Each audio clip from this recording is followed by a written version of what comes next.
स्वागत है इस नई और बहुत ही खास गहन चर्चा में।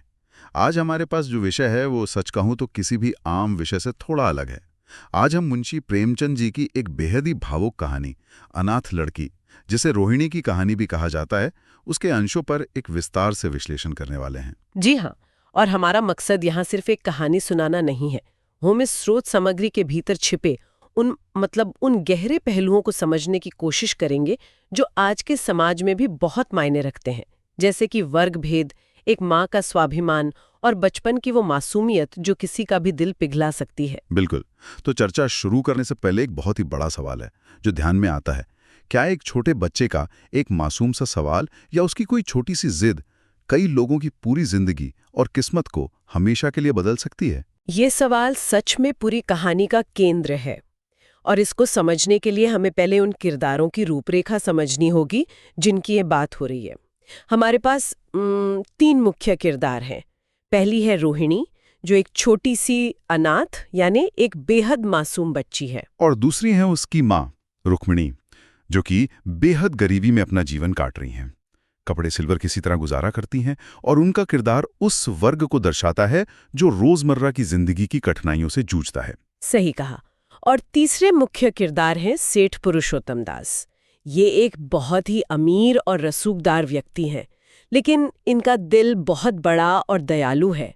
जब ये 3 अलग अलग आर्थिक और मानसिक स्थितियों का आमना सामना होता है ना, तो जो कहानी बनती है वो मनोविज्ञान और सामाजिक ताने बाने का एक बेहतरीन उदाहरण है। तो चलिए सीधे उस दृश्य पर चलते हैं जहां से इस कहानी का मुख्य मोड़ शुरू होता है। पूना की एक जानी मानी सरस्वती पाठशाला है। वहां सेठ पुरुषोत्तम दास मुआयना करने यानी स्कूल का इंस्पेक्शन करने आए हुए हैं। और मुआयना खत्म होने के बाद जब वो बाहर निकलते हैं तो यहाँ एक बहुत ही दिलचस्प मोड़ आता है। एक नन्ही सी बच्ची भीड़ से दौड़कर आती है और सीधे उनका दामन पकड़ लेती है। यही तो कहानी का सबसे भावुक हिस्सा है। जब सेठ जी रुककर प्यार से उसका नाम पूछते हैं तो वो कहती है रोहिणी, और फिर वो पूरी गंभीरता से बच्चों वाली उस बेझिझक जिद के साथ कहती है, तुम चले जाते हो, मुझे रोना आता है, मुझे भी साथ लेते चलो, मैं तुम्हारी बेटी होंगी। ये जो संवाद है ये सच में दिल छू लेने वाला है। यहाँ सबसे दिलचस्प बात यह है कि इस घटना के पीछे एक बहुत ही सूक्ष्म मनोविज्ञान छिपा है। स्रोत के अनुसार रोहिणी के पिता का देहांत करीब 1 साल पहले ही हुआ था। तो यहाँ पर उस बच्ची का एक अनजान आदमी को पिता मान लेना थोड़ा हैरान जरूर करता है, पर प्रेमचंद जी ने इसे बहुत खूबसूरती से समझाया है। उन्होंने लिखा है कि माँ की मोहब्बत में जो गहराई और आत्मिकता होती है उसे छोटे बच्चे पूरी तरह समझ नहीं पाते। यानी माँ की चिंता और उसके संघर्ष को एक छोटा बच्चा नहीं देख पाता। एकदम सही। लेकिन पिता की मोहब्बत में जो खुशी, लाड प्यार और जो एक छाव होता है उसे बच्चे बहुत जल्दी समझ लेते हैं। रोहिणी अपनी माँ के दिन रात के संघर्ष को उम्र के हिसाब से समझ नहीं पा रही थी, पर उसे अपने पिता से मिलने वाली वो खुशी और खेलकूद की कमी बहुत खल रही थी। और जब उसने सेठ जी में एक पिता जैसी आकृति और अधिकार देखा तो उसकी वो इच्छा उस मासूम जिद के रूप में बाहर आ गई। पर हमें इस बात पर भी गौर करना चाहिए कि सेठ जी का हृदय सच में कितना करुणा से भरा था। उनकी जगह शायद कोई और अमीर आदमी होता तो मुस्कुराकर आगे बढ़ जाता। बिल्कुल। पर जब उन्हें वहां के अफसर से पता चलता है कि ये बच्ची अनाथ है और इसकी माँ सिलाई करके मुश्किल से गुजारा करती है, तो सेठ जी का पत्थर दिल भी पिघल जाता है। उस मासूम की बेकसी और यतीमी उन्हें अंदर तक झकझोर देती है। वो उसे वहीं गले लगा लेते हैं। और उसके बाद जो बाजारी सैर होती है वो सच में उस बच्ची के लिए किसी सपने के सच होने जैसा था। सेठ जी रोहिणी को अपनी मोटर कार में बिठाते हैं और बाजारों की चमक दमक के बीच ले जाते हैं।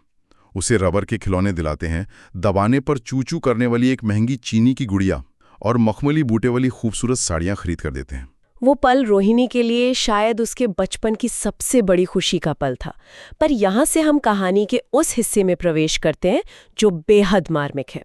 जब शाम को सेठ जी रोहिणी को लेकर उसके घर पहुँचते हैं तो हमें एक बिल्कुल ही अलग मंजर देखने को मिलता है। चलिए इस मंजर की गहराइयों को समझते हैं। जब उसकी माँ रुक्मिणी किसी ग्राहक को कपड़े देकर वापस अपने घर लौटती है तो उसके चेहरे पर एक गुप्त चिंता साफ झलक रही है। वो पूरी तरह से दरिद्रता और थकान का सजीव चित्र लग रही थी। और इसी जगह पर ध्यान खींचना जरूरी है।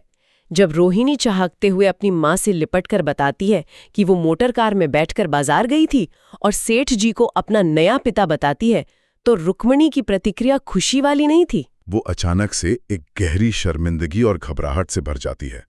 जैसे ही वो दरवाजे पर इतने बड़े और रसूखदार सेठ जी को खड़ा देखती है, वो लज्जा से अपना सर झुका लेती है और जल्दी से दरवाजा खोलकर अपने मैले बिछावन और फटे पुराने कपड़े समेटकर कोने में डालने लगती है। ये दृश्य सामाजिक स्थितियों का बहुत ही कटु सत्य दर्शाता है। स्रोत में इसका जो विश्लेषण है वो काफी स्पष्ट करता है कि ये स्वाभिमान स्त्रियों की खास अपनी चीज है। इंसान चाहे कितनी भी अत्यधिक गरीबी में जी रहा हो, वो अपनी गरिमा को किसी अनजान अमीर इंसान के सामने खोना नहीं चाहता। सही बात है। रुक्मिणी उस वक्त इस बात से ज्यादा असहाय थी कि उसके पास उनके स्वागत के लिए, सत्कार के लिए बैठने का एक साधारण सा मोड़ा भी नहीं था। यहाँ तक कि पान और इलायची भी घर में मौजूद नहीं थे। एक तरफ उसकी बेटी के नए खिलौने थे और दूसरी तरफ उसके घर की वही पुरानी गरीबी।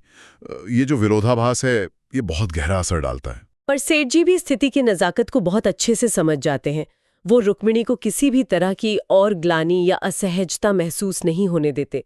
वो बस इतना कहते हैं कि अब से रोहिणी के पालन पोषण की पूरी जिम्मेदारी उनकी है, और बिना किसी एहसान जताने वाले अंदाज के एक खूबसूरत बटुए में रोहिणी की पढ़ाई का वजीफा वहां रख देते हैं। ये उनकी किरदार की बड़प्पन और शालीनता दिखाता है, और इस आर्थिक सहारे का जो असर होता है वो कमाल का है।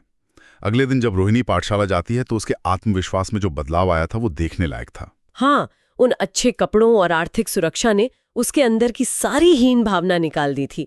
उसमें अब एक शायशोचित गर्व आ गया था। अब वो सहमी हुई गरीब लड़की नहीं थी, बल्कि फख्र के साथ अपनी सहेलियों को मोटर की तेजी और बाजार के किस्से सुना रही थी। वक्त के साथ ये आत्मविश्वास और बढ़ता है। कई साल बीत जाते हैं और हमारी नन्ही रोहिणी अब बड़ी हो चुकी है। वो अपनी पाठशाला की नाक यानी सबसे होनहार और गर्व करने लायक छात्रा बन चुकी है। उसके विचार पवित्र हैं, वो सुंदर है और उसमें अब भी एक कोमल संकोच है। और ठीक इसी पड़ाव पर कहानी में एक बेहद अहम नया मोड़ आता है। सेठ जी के बड़े बेटे नरोत्तम दास अपनी पढ़ाई पूरी करके वापस आते हैं, और वो पढ़ाई छोटी मोटी नहीं थी। वो अमेरिका और जर्मनी के बड़े विश्वविद्यालयों से इंजीनियरिंग की डिग्री हासिल करके बॉम्बे लौटते हैं। उनके स्वागत में बॉम्बे के समुद्र के किनारे एक बेहद भव्य शामियाना लगाया गया है। भीड़ इतनी कि जैसा पूरा समुद्र ही उमड़ पड़ा हो। पर यहाँ इस विशाल मंच पर हमारे सामने इस पूरे विश्लेषण का सबसे बड़ा विरोधाभास आता है। अगर हम इस मंच के दृश्य को सामाजिक और शैक्षिक नजरिए से देखें तो ये सच में बहुत बड़ा सबक देता है। एक तरफ रोहिणी है, जो किसी समय एक बेसहारा और गरीब लड़की थी। वो मंच पर आकर इतनी मधुरता और आत्मविश्वास से देशप्रेम का गीत गाती है कि हजारों लोगों की वो भीड़ मंत्रमुग्ध हो जाती है। उसके गाने के बाद भी वहां पूरी शांति छाई रहती है। और उसके बिल्कुल विपरीत जब नरोत्तम दास, जो विदेशों से इतनी उच्च शिक्षा लेकर आए हैं, धन्यवाद भाषण देने मंच पर खड़े होते हैं तो भीड़ के सामने उनके पैर लड़खड़ा जाते हैं। यही वो कॉन्ट्रास्ट है जिसका मैं जिक्र कर रही थी। भाषण देते वक्त ऐसा लगता है जैसे शब्द और विचार दोनों ने उनसे बेवफाई कर ली हो। वो इतने पढ़े लिखे होने के बावजूद समाज के सामने बोलने का आत्मविश्वास नहीं जुटा पाते और आखिरकार शर्मिंदा होकर बैठ जाते हैं। ये साबित करता है कि आत्मविश्वास सिर्फ डिग्रियों और किताबों से नहीं आता, बल्कि जीवन के अपने अनुभवों और सही समर्थन से मिलता है। और मजेदार बात यह है कि इस विरोधाभास के बीच ही उन दोनों के एक नए रिश्ते की शुरुआत भी हो जाती है। बिल्कुल। सरस्वती पाठशाला की तरफ से रोहिणी को चुना जाता है कि वो नरोत्तम दास के गले में एक रेशमी हार पहनाए, और जब वो हार पहनाती है तो उन दोनों की नजरें मिलती हैं। बिना कुछ कहे दोनों के बीच एक अनकहे अनुराग की नींव पड़ जाती है। उसके बाद सेठानी कौशल्या देवी रोहिणी की इस कोमलता और गुणों से इतनी मुग्ध हो जाती हैं कि उसे एक हफ्ते के लिए बॉम्बे में ही रोक लेती हैं। और फिर जब 7वें दिन रोहिणी की ट्रेन से वापस पूना जाने की बारी आती है तो नरोत्तम दास खुद उसे छोड़ने जाते हैं। और यही वो सफर था जिसमें नरोत्तम दास अपना सारा संकोच मिटाकर अपने दिल की बात उसे कहना चाहते थे। ये सफर उनके भविष्य की कहानी तय कर रहा था। पर दूसरी तरफ पूना में रुक्मिणी अब एक अलग ही परेशानी से जूझ रही थी। हाँ, वो परेशानी थी रोहिणी की शादी की। एक माँ होने के नाते उनका चिंतित होना स्वाभाविक था। पर जब भी रुक्मिणी कोई योग्य रिश्ता सेठ जी की तरफ भेजती, सेठ जी किसी न किसी बहाने उन सभी रिश्तों को टाल देते थे। रुक्मिणी इस उलझन में थी कि आखिर सेठ जी का इरादा क्या है। पर एक दिन रुक्मिणी की चरपाई पर एक पत्र मिलता है जो इन सारी उलझनों को सुलझा देता है। ये पत्र सेठानी कौशल्या देवी की तरफ से आया था, और अगर स्रोत के इस हिस्से को ध्यान से पढ़ा जाए तो ये समाज के उस समय के वर्ग भेद के बिल्कुल टूट जाने का एक बहुत ही खूबसूरत उदाहरण है। उस पत्र की भाषा इतनी आत्मीय थी कि किसी के भी मन को छू ले। कौशल्या देवी लिखती हैं कि वो भले ही आर्थिक रूप से बड़ी हों, लेकिन उनके घर का एक एक इंसान रोहिणी को अपनी आंखों की पुतली बनाकर रखेगा। वो खुद अपनी तरफ से रोहिणी को अपनी बहू बनाने का प्रस्ताव रखती हैं। और इसी में सबसे बड़ा संदेश छिपा है।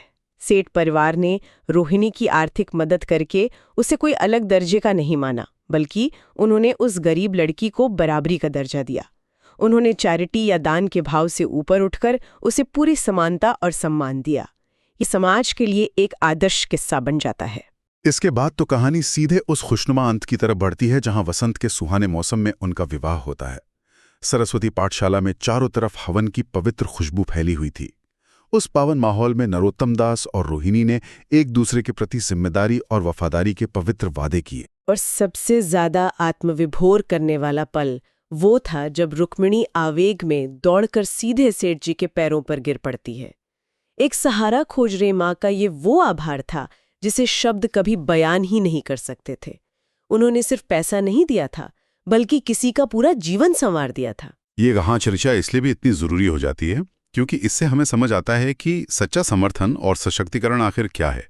ये सिर्फ थोड़े से पैसे दे देने की कहानी नहीं है, ये किसी को अपने बराबर खड़ा करने और उसका आत्मविश्वास जगाने के बारे में है। सही मायनों में एम्पावर्ड करना यही है जो सेठ पुरुषोत्तम दास ने किया।